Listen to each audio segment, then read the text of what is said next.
Welcome again. And Elena, the floor is yours. Okay, this session is being recorded with everyone's consent. Thank you so much, Svetlana, for your introduction. Can I share my screen? I think I can, right? Yes, I So think I will so. share my screen.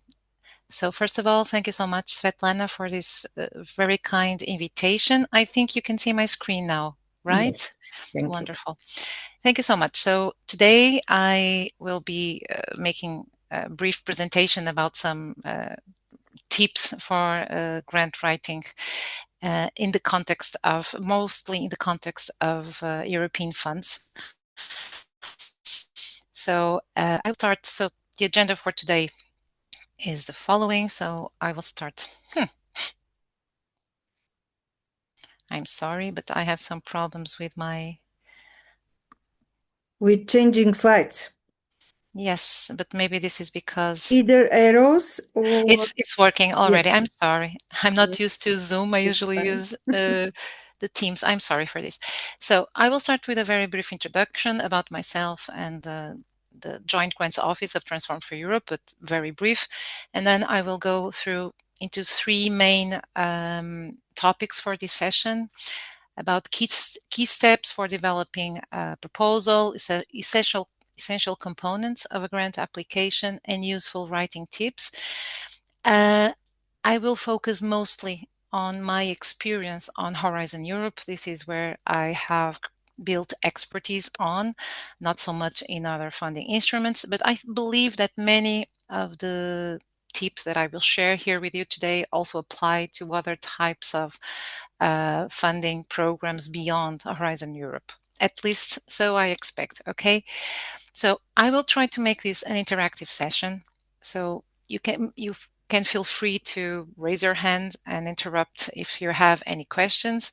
But still, if you prefer, I have left a few minutes to the end for a Q&A.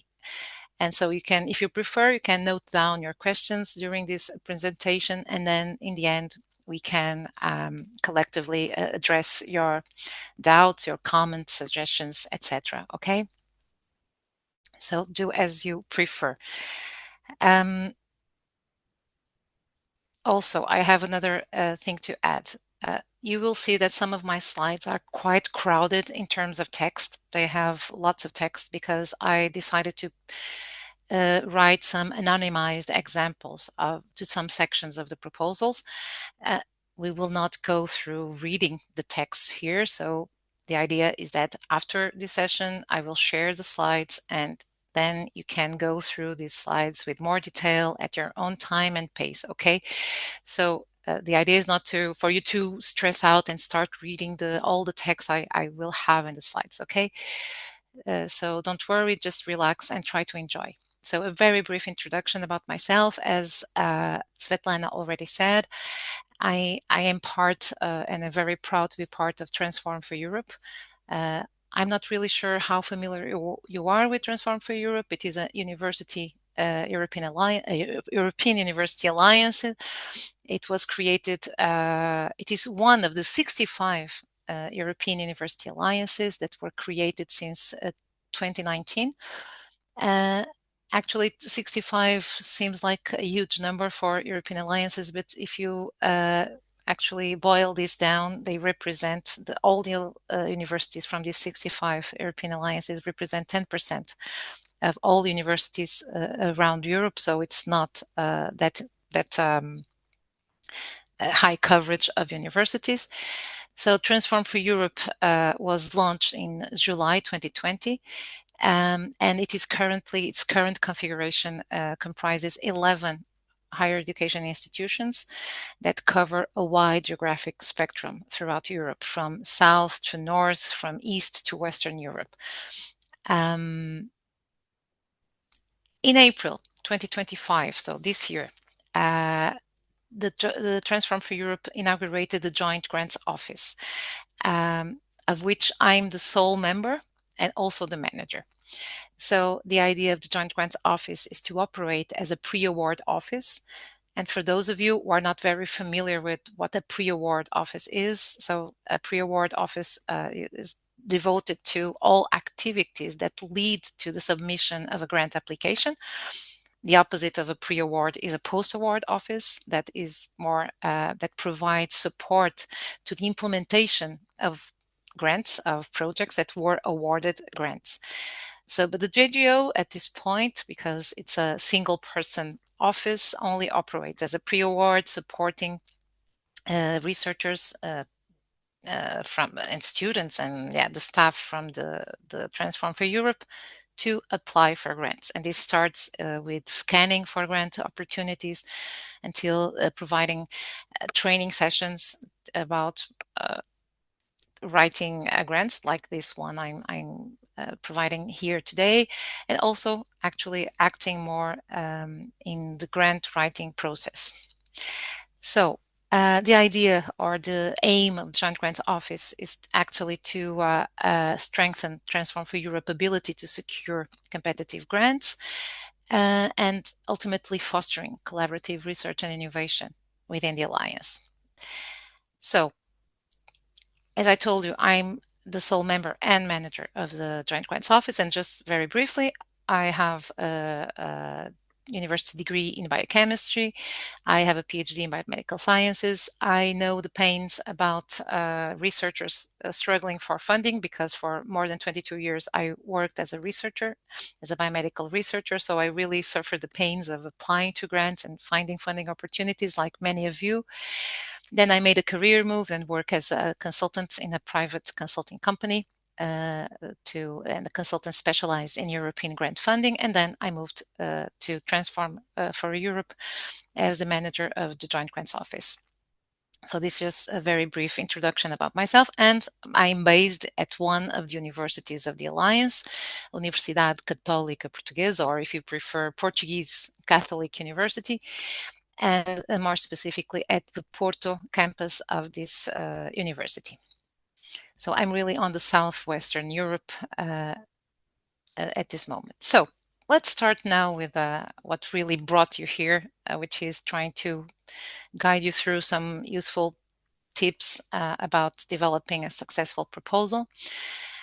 Applying for funding is actually very challenging. I believe most of you have already been through the process, or if not, maybe you feel it's quite appalling and overwhelming. It is very challenging, especially because if you go for European funding, it's very competitive. But I know that also at national level, calls are highly competitive and difficult to achieve. But yeah, the idea is that there are some tips and tricks that can help you improve your grant application and be more competitive in the field. And always my advice to all researchers is just you have to try and apply. You will never win if you stay at home just thinking, oh, this is too difficult for me. So just go ahead and start applying. And in many instances, you may fail at first and even second time, but as you gain practice and you understand how the machinery of application and evaluation works, then you become more competitive and better prepared and equipped to for successful applications in the future. So always aim for applying, applying, and applying. Now, some key steps for developing a successful proposal. First and foremost, you have to fit the call. So you always have to make sure that you align your idea, your research project to the specific funding opportunity or topic. This is really important because usually researchers, they have their wonderful ideas, but they are completely outside the scope of or the mission, the aim of the funding agency or the funding call or the call they are applying to. So usually we have to, and this is also one of the roles of a grant office, we have to help researchers adapting or aligning their research idea to the call text. One important aspect of fitting the call text, of course, is eligibility criteria. I think you can immediately start with eligibility criteria because you really have to confirm whether you or your partners meet the call rules. We are not talking only about the topic fit, but we are also talking about the number and type of participants, and then later on the budget, etc. But this is just the starting point. Just check whether you are eligible or not for the call. But then specifically when we are talking about Horizon Europe projects, but not only, make sure that you fit to the call text. And usually in Horizon Europe, you will have what we call the bottom-up calls. Bottom-up is that if you in the bottom you have the applicants, and on the top you have the funding agency. And bottom-up calls mean that the topic of the project is completely defined by the applicant. So the theme for the application is completely open. Actually, in Horizon Europe, the examples we have for this type of bottom-up calls are all Marie Curie actions, and also calls from the European Research Council. They are super open, and you only have to make sure that your research topic fits into one of the evaluation panels, but the topics are open.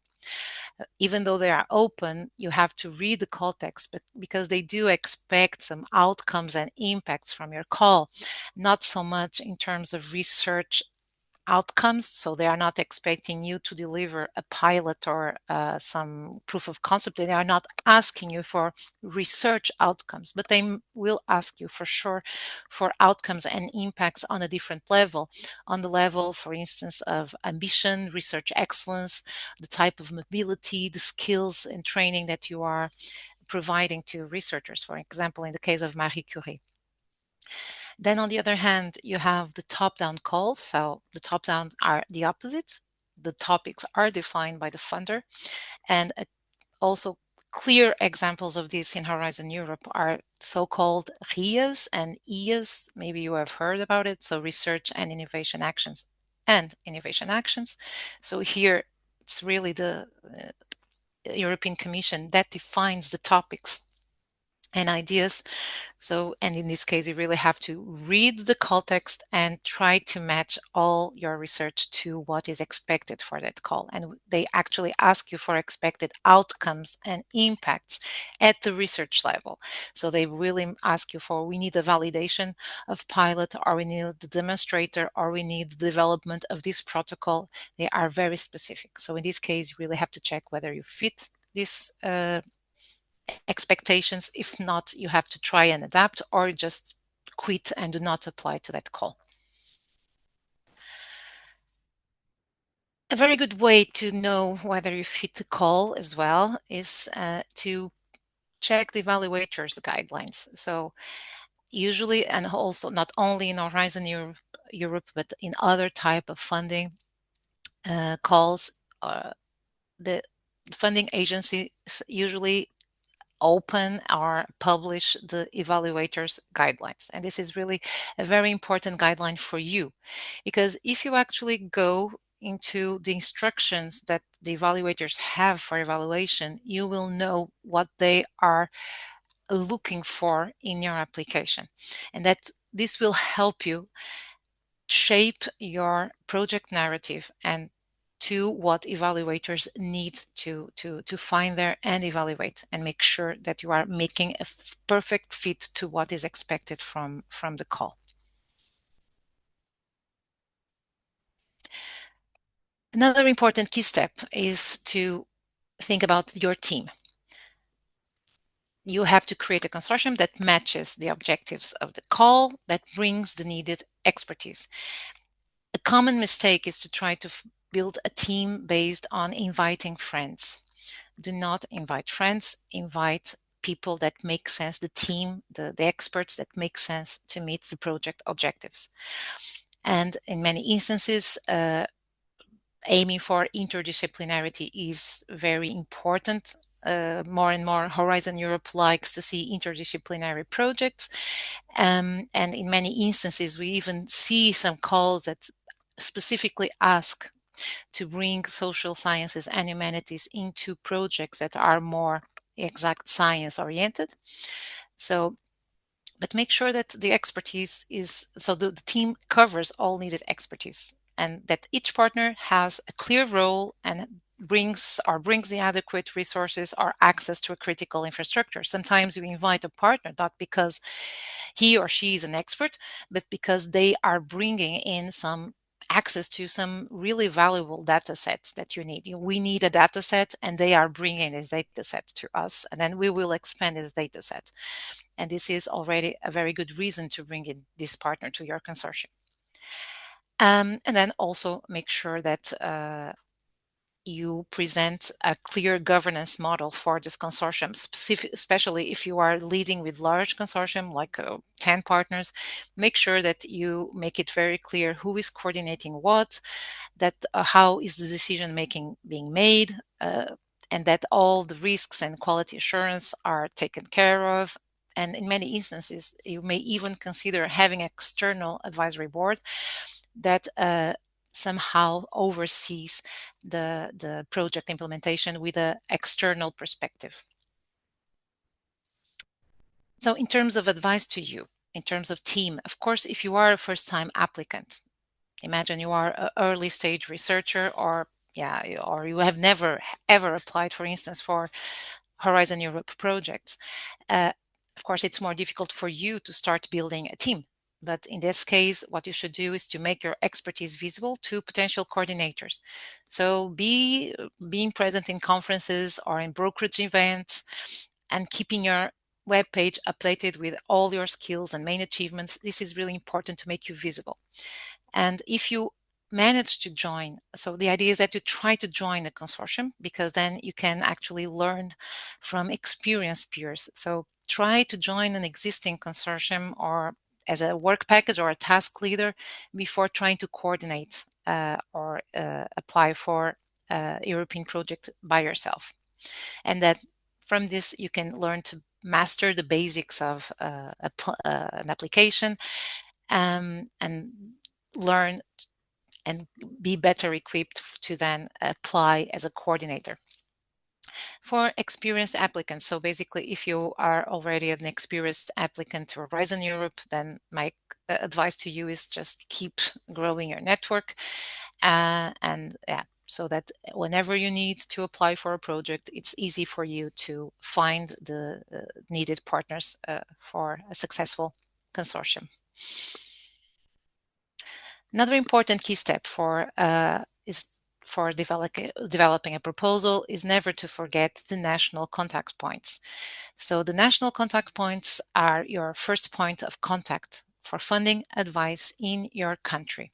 They are really very useful because many of the things I've been telling you about, so understanding the specific requirements and rules, checking the eligibility and fit to the call, they can help you a lot on this. In many instances, of course, I always advise read the call text, but still you may have some doubts, and it's always good to check some specific questions with national contact points. They can also help you in some instances, connect you with potential partners in some cases, and in some cases also provide you some guidance on the application process or submission. If you have doubts on how to navigate, for instance, the submission portal, they can also help you. So do not underestimate and they are usually very, very proactive, and they're usually very responsive to the emails. Okay. Where can you find your national contact points? I provide you here a link, so afterwards you will have access to the slides and you can click on this link, and this is a link for the official webpage where you can find your NCP per country. And usually NCPs, they are specialized in different funding programs. So you have actually national contact points specialize on European Research Council grants, other are specialized on Marie Curie grants, other are specialized in other types of funding programs within Horizon Europe. And when I talk about NCPs, I'm focused on European calls, of course. Maybe national calls, I believe they also have their own corresponding figure for an NCP, but I'm talking about European calls. Here I left a link for a web page. Because I really like this web page, and it's an NCP made up our web page. It's for specifically the NCPs for Marie Curie actions. They have this Radiance webpage. Radiance is a project that the NCPs have implemented. And this, I actually, if you are considering applying for Marie Curie actions, this is a very useful link, because here you can find handbooks that the NCPs prepare every year. They prepare handbooks, updated handbooks with very targeted and accurate instructions for the different Marie Curie funding instruments. I'm talking about Marie Curie staff exchanges, postdoctoral fellowships, doctoral networks. They have handbooks for each and one of these funding instruments, and is full of tips and tricks, and even they include evaluators' comments on the different sections, so that you as an applicant can actually see how the evaluators react or evaluate sections of the proposals. So this is just a parenthesis and a tip for you. Now, moving on to the essential components of a grant application. So the grant application, as you know, is made up of different sections, of different parts. Let us start with the first one, which is actually the first point of contact of an evaluator with your project, which is a summary. Don't underestimate the value of a summary. This is the first impression that the evaluator will have of your project. So if it's a poorly written and lousy summary, not at all engaging and exciting, this will definitely set the tone on how the evaluators will look into your project. And if they don't like the summary, they will already go into reading the proposal with like a bad impression. And instead of trying to positively evaluate you, they will try to find things to just negatively evaluate you, because they just didn't like the project from the start, from the summary. So think of the summary as a short and standalone overview of the entire project, where you state the problem and the need for the project, the objectives, your overall approach, highlight what are the expected outcomes and impacts and who benefits from it, and the team. I told you I would have very crowded slides. This is an example. This is just anonymized version of some imaginary project, but just show you, then you can read in more detail, but we problem statement and need for the, then we go through the description of the consortium. This is the evaluators really liked already a context. This is our team. We are 9 universities, 6 industry and associations that will do this. We will co-design, deliver, evaluate, whatever. Okay, we have very well-defined objectives: 1, 2, 3, 4, and then we have here the definition of the timeline of the project, the duration of the project. Come on. In many instances, calls say the maximum duration of the project is 5 years, but you can do the project in only 3.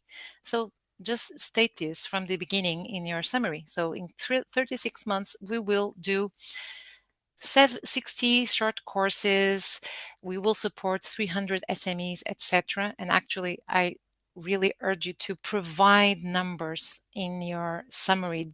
Otherwise, the summary will just be a very vague idea of something, not concrete. So provide numbers. Say the duration, say how many things you will deliver, and how many, what is the composition of the consortium. Just populate the summary with concrete figures about your project.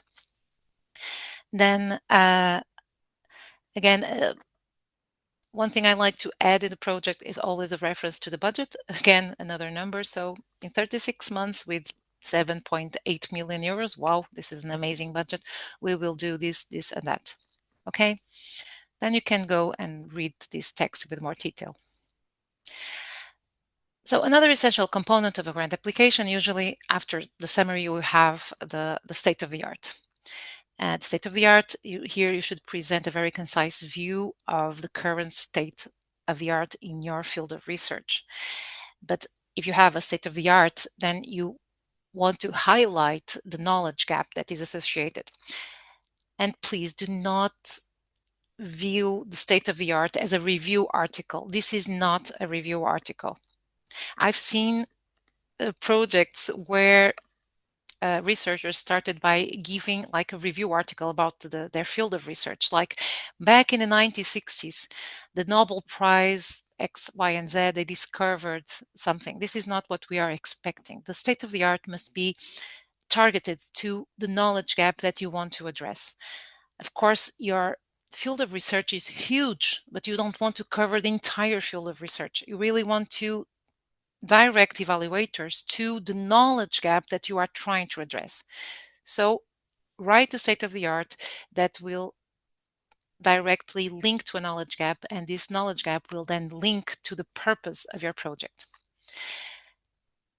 Write the knowledge gap, write why it matters to solve this knowledge gap. Why is it important?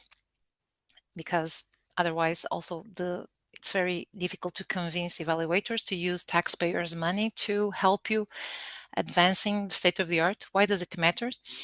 But then it's very important how you go beyond the state of the art, how your work will advance and solve this knowledge gap and advance the state of the art.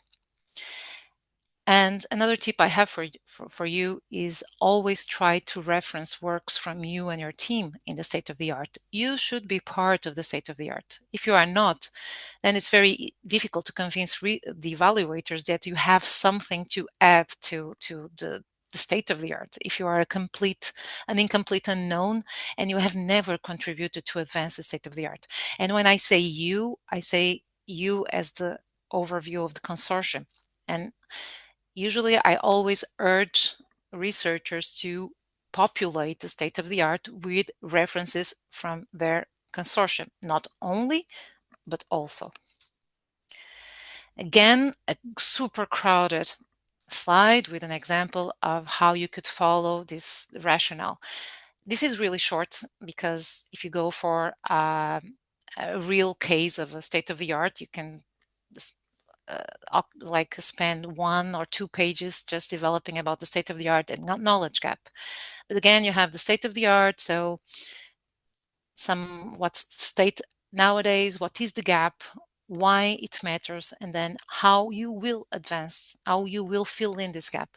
And when we're talking about gap, we're not talking only about knowledge gap. It can be an implementation gap sometimes, depending on the scope of the project. Sometimes there are calls that are more focused on implementation than on the development of some new technology.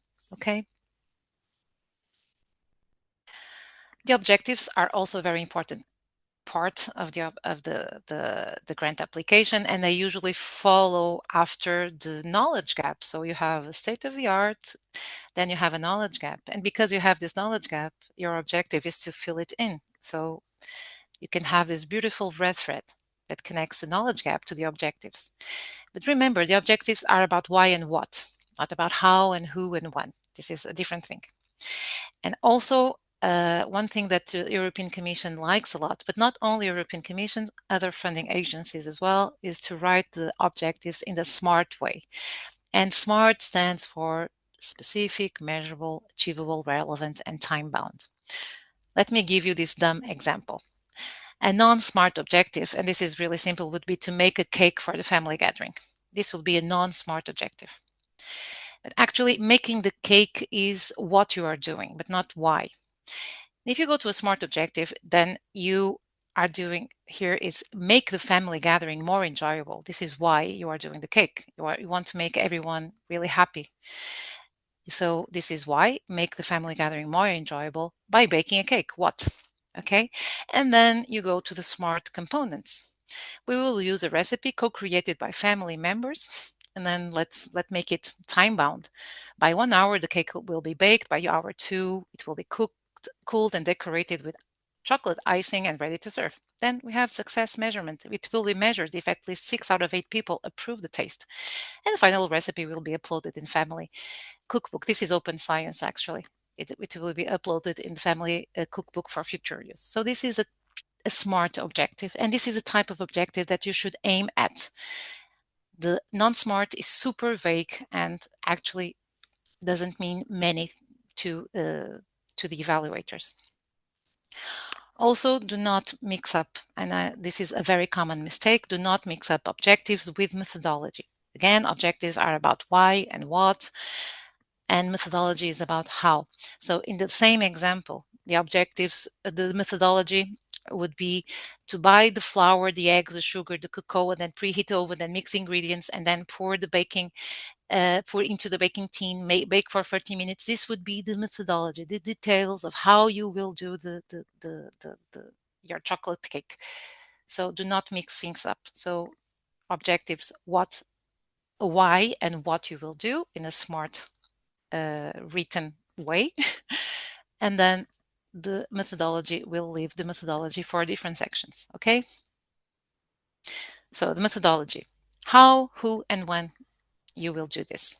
So here we are talking about the methods, the tasks, the work packages, etc. And typically, so here you go into more detail on how you will do, or you will reach your objectives. Usually methodology is written in two different distinct ways, typically in most projects, and in Horizon Europe for sure. So you can write it in a storytelling version.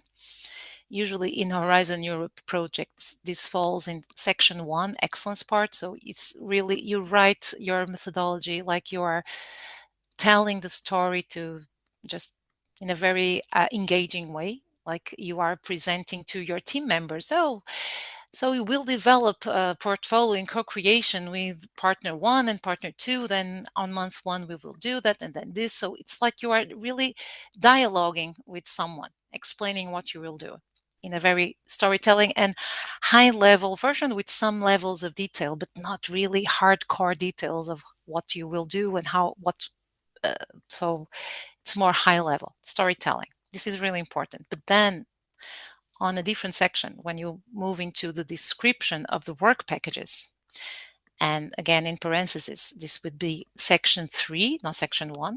So the previous one was section 1 of Horizon Europe. Now we are talking about section 3.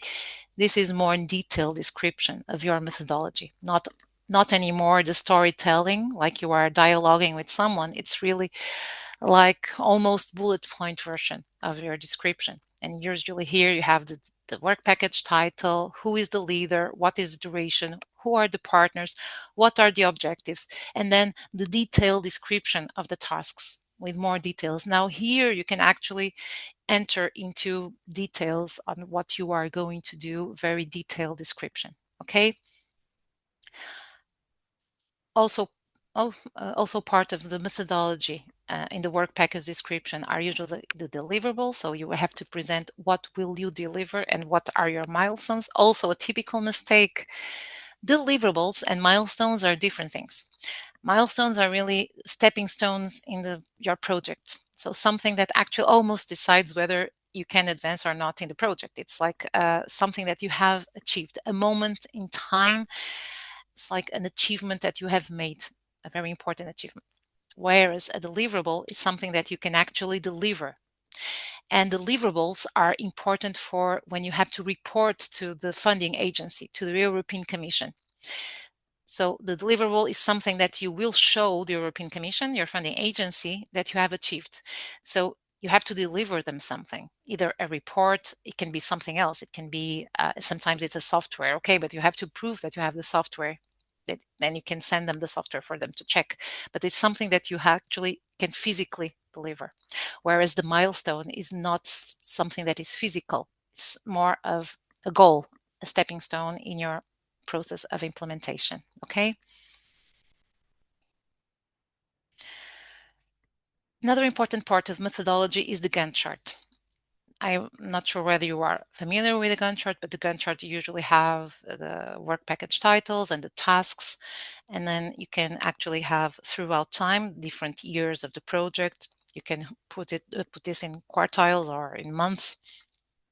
Then you indicate the duration of each work package and the duration of each individual task. And for many project applications, Gantt charts are mandatory. And sometimes researchers are really, oh my God, I have to do the Gantt chart. This is really a pain. Don't see the Gantt chart as a pain. Do not leave the Gantt chart as the last thing in the project because, oh, this is mandatory and I have to prepare one. The Gantt chart is actually a very useful tool while you are developing your proposal because it helps you organizing the timeline of your project. Many tasks are interlinked. Many work packages are interlinked. And in many instances, you can only start one task when you finish a previous one. And sometimes you can only start one work package when other one is completed. So using the Gantt chart while you are preparing your grant application can be super useful to you. Do not leave the Gantt chart to the end, but use it to improve your project writing.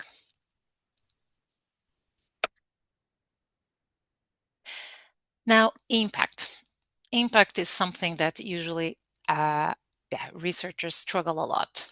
And in Horizon Europe, impact, there is a full section on impact. So Horizon Europe projects, they have 3 sections. Section 1, excellence, Section 2, impact, and Section 3, implementation. And usually Section 2 is where researchers struggle the most because it's where they have to write how their research will impact science, impact society, impact economy, and even contribute, for instance, for European policies, or even contribute for the United Nations Sustainable Development Goals.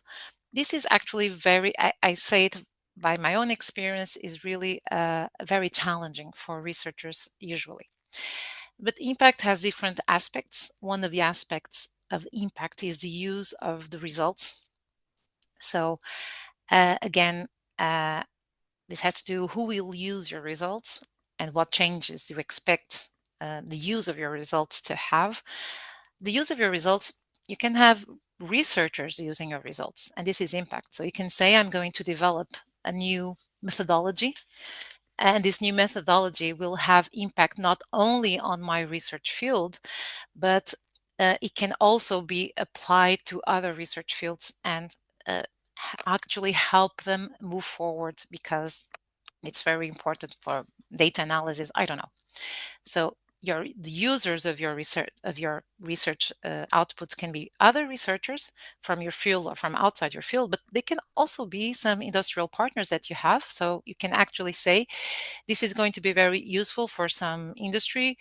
This can actually be very useful for some museum, for some municipality, for some policy making.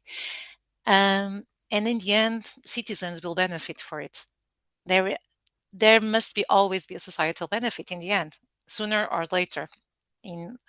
So in the mid to short to midterm, or in the long term, you will, in the end, influence the society somehow. Okay, so make sure to describe and to think about the impact of your results. Again, a very crowded slide for you to just have a brief idea of how you can structure this. And I just call your attention to this last paragraph.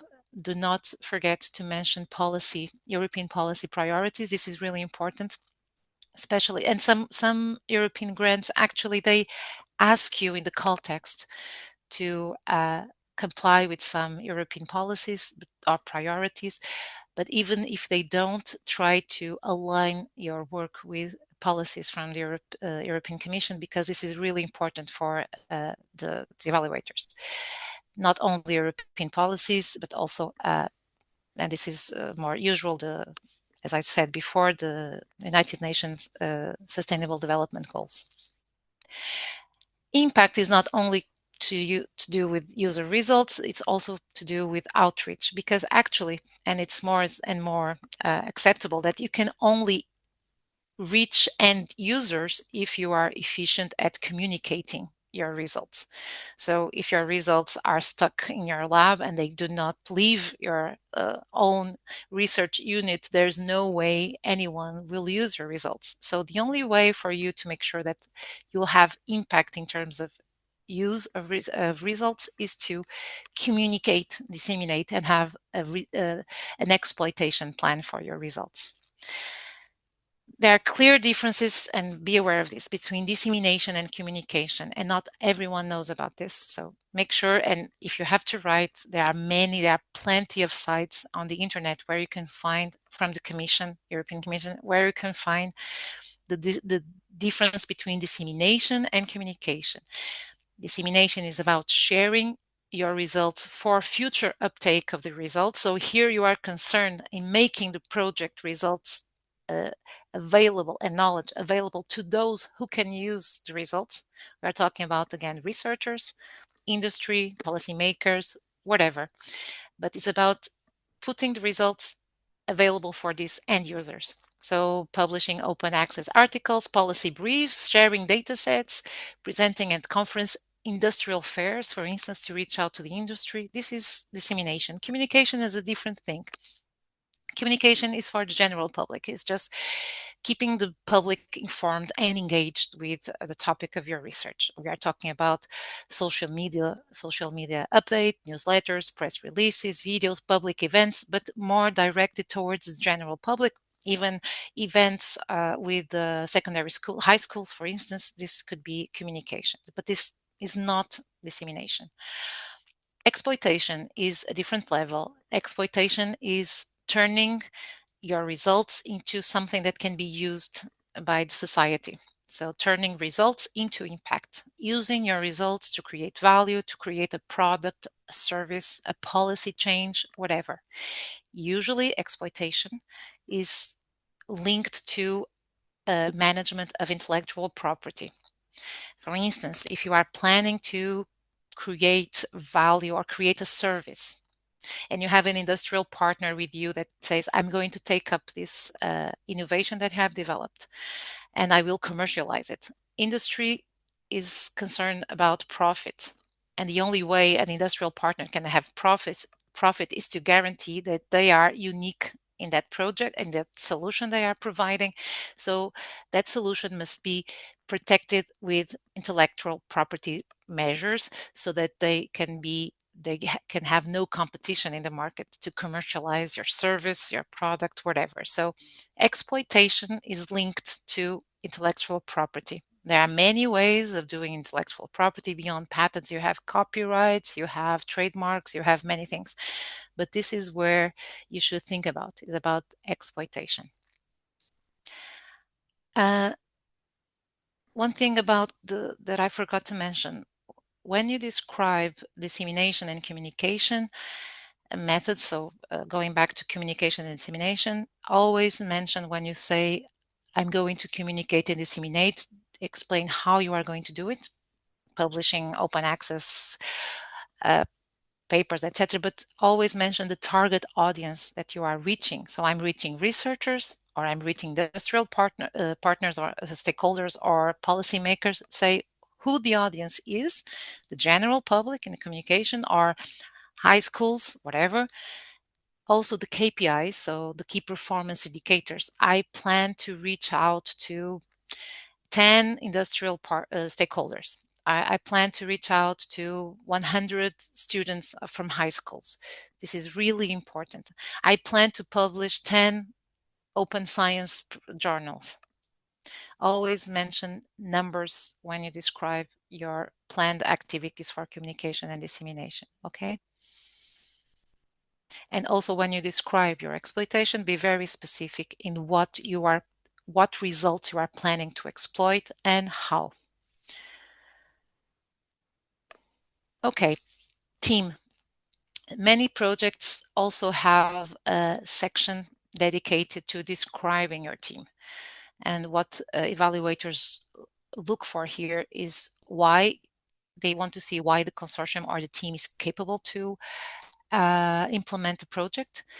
And they also want to understand the roles, the government's facilities they bring, and also prior work. So again, a crowded slide with what you could, the type of text you could use to describe your team. You can have a general paragraph about the consortium as a whole. So the consortium brings together a balanced and complementary partnership of academic, industrial, civil society organizations. You can even put numbers here.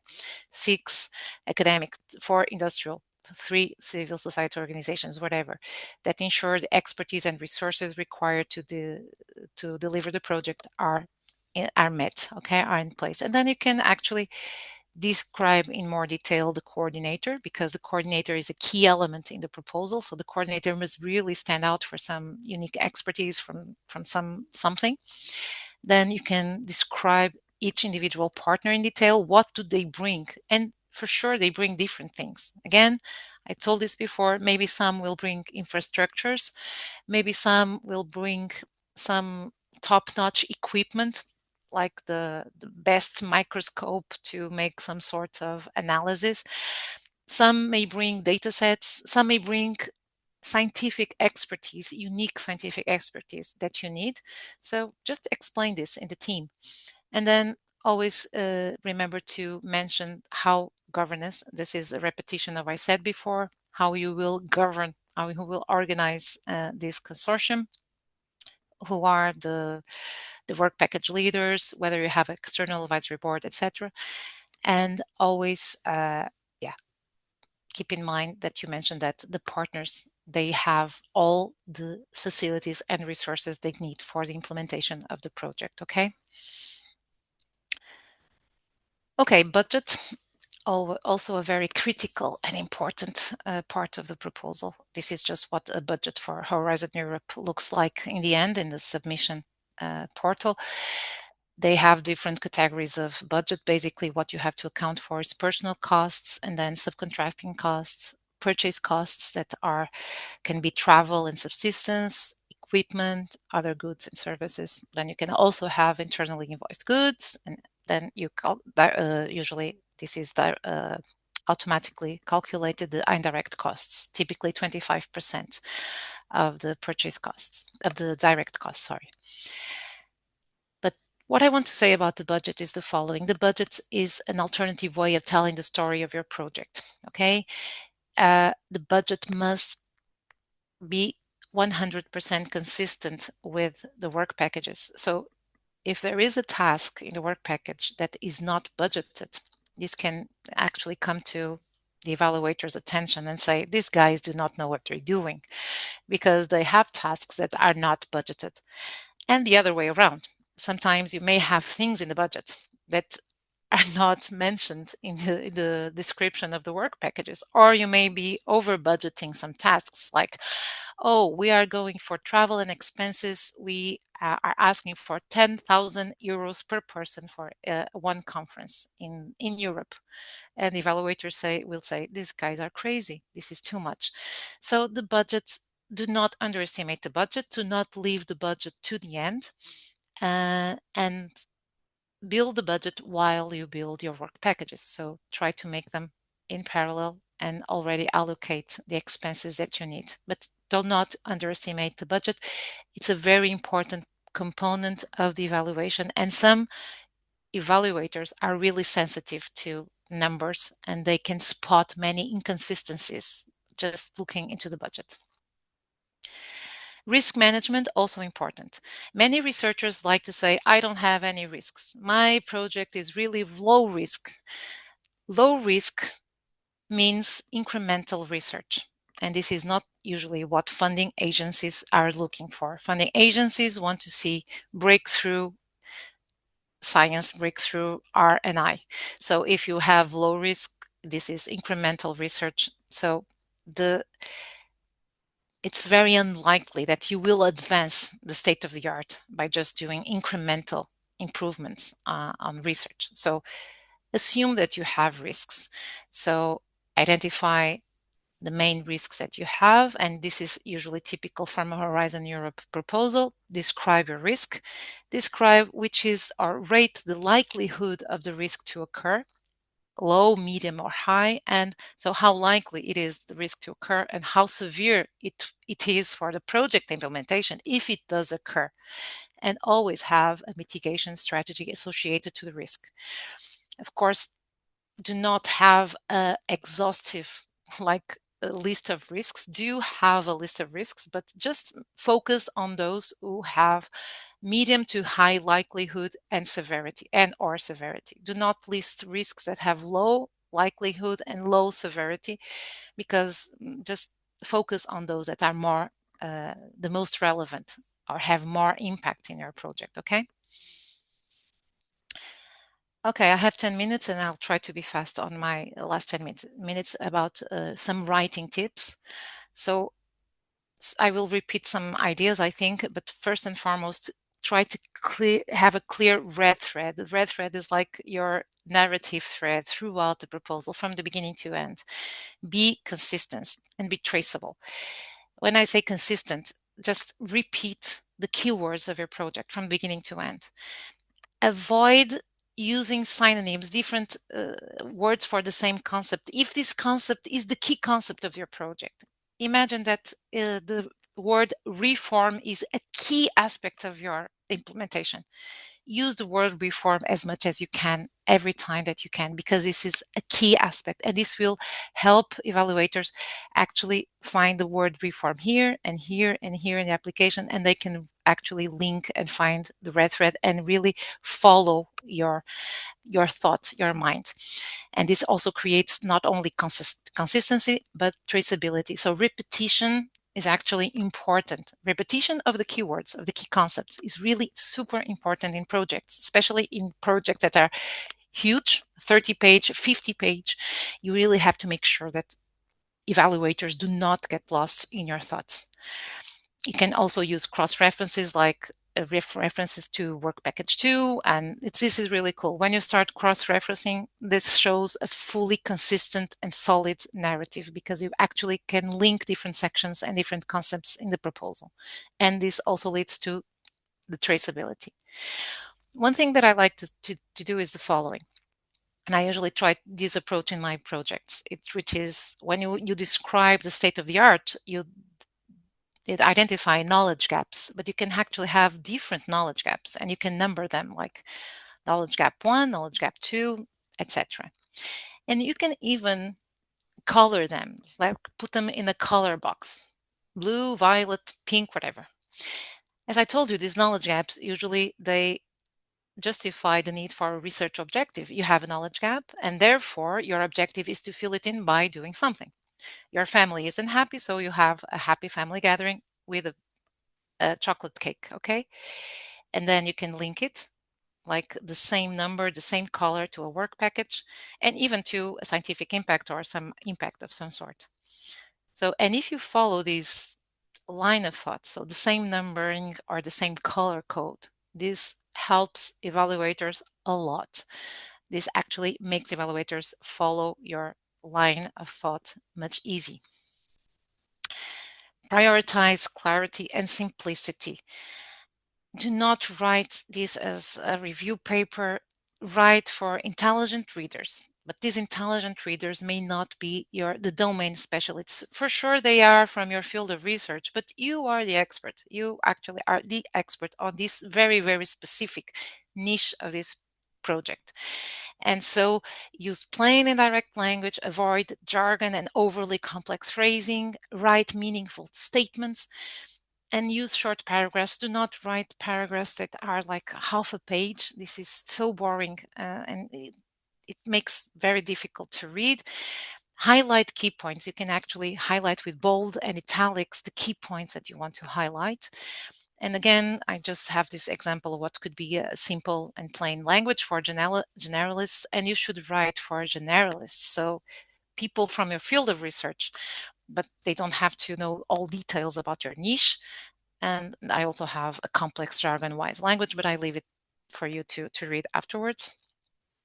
So again, easy to navigate. Again, I'm sorry for I'm repeating myself. Consistent terminology. So repeat, consistent abbreviation. Include tables, diagrams, whatever, figures. One meaningful figure can be worth 1,000 words, especially if the figures are not just placeholders. Figures that really you put your mind into it. And actually, I love figures, and I do figures while I write because they help me organizing my thoughts. Because if you can have complex ideas condensed in a meaningful figure, then this can actually help you writing. So I usually like to do both things at the same time. I write and I do the figures at the same time, and the figures help me improve the text, and the text help me improve the figures. So do not underestimate, and truly, if it's a meaningful figure, it can help evaluators a lot, because they can quickly understand what you are trying to, what your message is.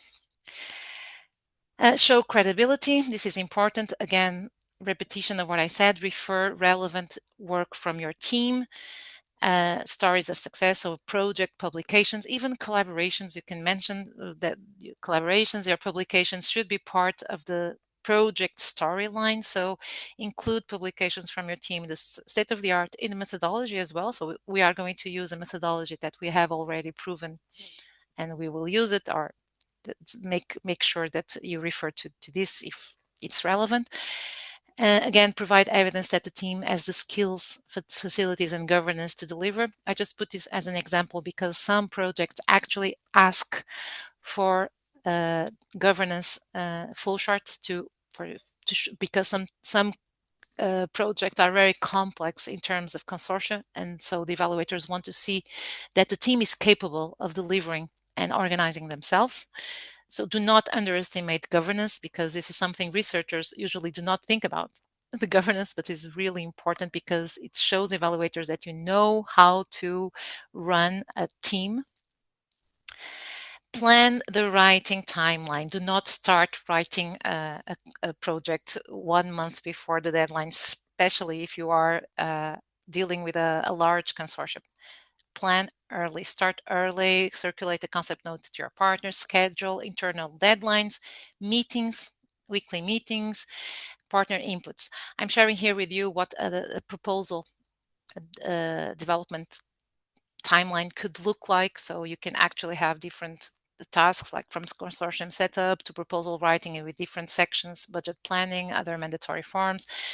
You have the weekends, you have some national holidays, you can have some mentioning who is going on vacations, and then you have different roles. So for the coordinator here would be for me, for myself, beneficiary tasks, all partners, and onboarding of partners, revision, targeted input writing. So you can actually organize your timeline with some internal deadlines. So we have to close the consortium by 14th of August, and we have the full proposal draft ready on this date. And then we submit the proposal 1 day before the deadline for submission, the official deadline. So this is what it can look like. It can be flexible, but it can help you also keep all partners engaged, and just say the partners, we are 1 week late on the planned schedule, okay?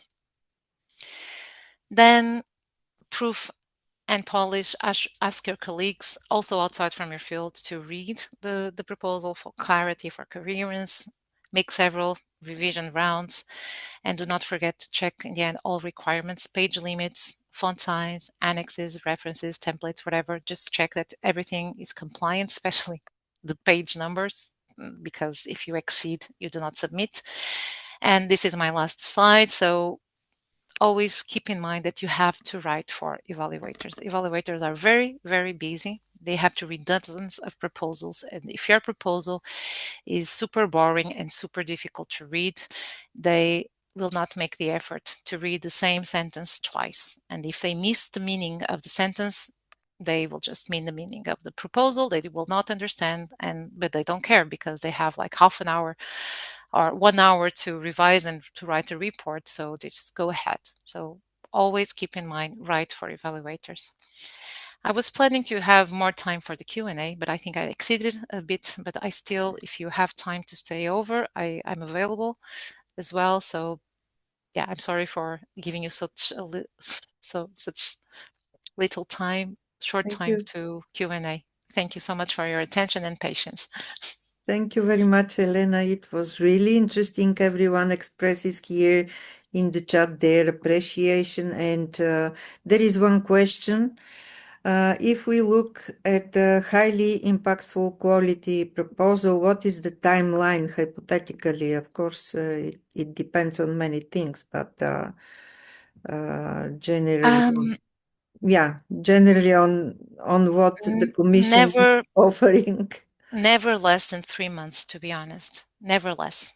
It can be more, but sometimes if it's a lot more, if it's 1 year before the deadline, you can have the exhaustion of the consortium, because you cannot keep weekly meetings with a consortium for a year before the deadline.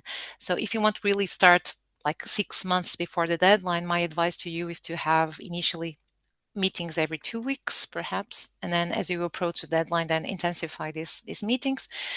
But 3 months is the minimum, especially when you are dealing with many consortium, but with large consortium. But still, for instance, for ERC grants, I believe many of you have heard about the European Research Council grants, and these are individual grants.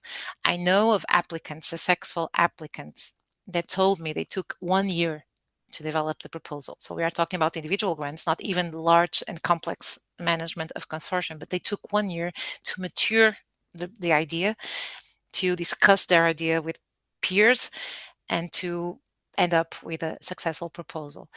So it depends a lot, and also whether or not you already know your partners and whether or not you have a very mature idea, because maybe your idea is already very mature and you can quickly start the writing process. But yes, 6 months, 3 months, it depends, but never less. Thank you, Helena. I don't see any other question in the chat, but you can either raise your hand or Oksana, please. Thank you very much for presentation. Very useful. I hope a lot of us would benefit from it. I have a question. Probably my question is a little bit out of scope of this presentation, and I would like to direct it to Svetlana. I just curious. You have presented, I guess, at the end of April that there is a special program for the scholars who are because it's really the academic sphere is very competitive. And you have presented a program for the scholars who are searching their position outside of academia. I would like to know if this program is still existing, because I have found such position outside of academia where they need me as a PhD specialist, and I have addressed you directly by email, but I never received your response. So I would like to know if this opportunity is still existing, and if so, how to benefit from it. Thank you. Okay. Oksana asked her question. I don't see any other in the chat. You may open your microphone, or if you have a question later on, you may just send us by email, and together with Helena, we will make our best to answer you. Of course, we are Helena generally is mostly oriented towards the consortium of the Transform for Europe Alliance, but in general, I, as Science for Refugee responsible person at European level, I am available 24 hours for you to answer questions. You may look for us on those links, and please provide your feedback at this link. And if I cannot answer your question, I will reach Helena specifically if you're not from our consortium. If you are, you can reach her directly. So she left her contacts, but also the video and the slides will be shared with you. So don't worry, everyone will have opportunity to benefit from this webinar today. And thanks a lot again to Helena. That is really very helpful and very practical oriented webinar. Thank you very much. Thank you all for your time and attention. And yeah, I will share the slides afterwards. And I think Svetlana, please disseminate the slides.